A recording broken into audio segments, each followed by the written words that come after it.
Très dur. La fin de course, c'était vraiment difficile, mais ouais, je devrais dire dur, émotionnel et le public surtout qui était incroyable.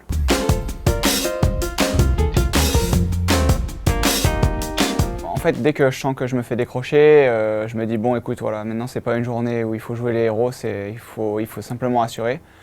Donc je savais mathématiquement que si Mario Mola terminait deuxième, je pouvais aller jusqu'à terminer septième. Et du coup, voilà, en restant cinquième, je savais que j'avais une petite marge de manœuvre et du coup, j'étais à la fois concerné, mais quand même tranquille.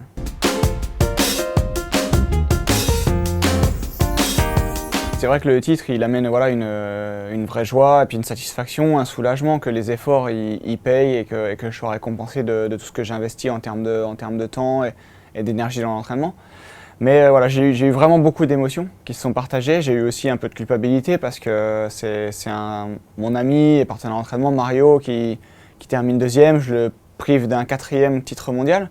Derrière ma tête, dans un petit coin de ma tête, il y avait quand même cette satisfaction du travail bien fait et voilà, cette envie de partager avec le public qui était venu en masse.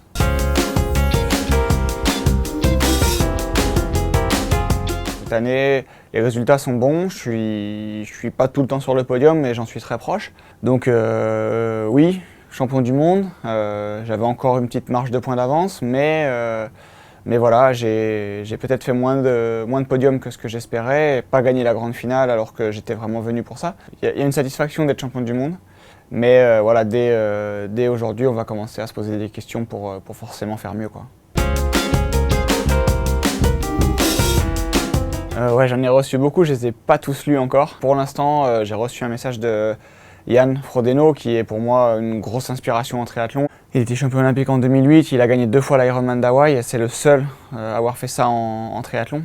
Et du coup, voilà, lui, quand il m'a écrit et qu'il m'a dit ouais, je suis trop content pour toi, c'est incroyable. Et c'était vraiment voilà, une marque de respect de sa part qui m'a marqué, quoi.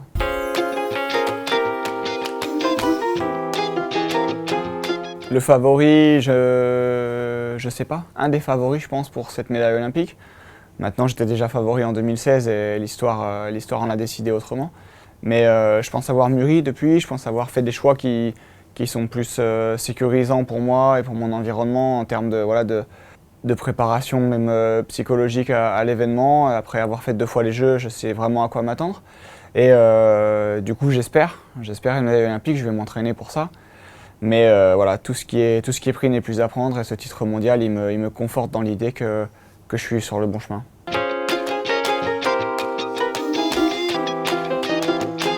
Pour cette course à la médaille olympique, les Espagnols sont en position de force, hein. 2e, 3e, 4e du ranking mondial. Ouais, on peut pas, pour une nation, on peut guère espérer mieux. Maintenant, il y a aussi les Français. On a Léo Bergère qui termine 8e, qui va être un candidat aussi pour cette médaille. Et voilà, le Sud-Africain Schoeman qui est présent aussi de temps en temps, qui sera aux avant-postes. Les Brownlee qui ont de l'expérience, mais qui commencent un peu aussi à affaiblir. J'ai envie de dire qu'il y a 6 à 8 personnes qui peuvent être candidats à cette médaille olympique.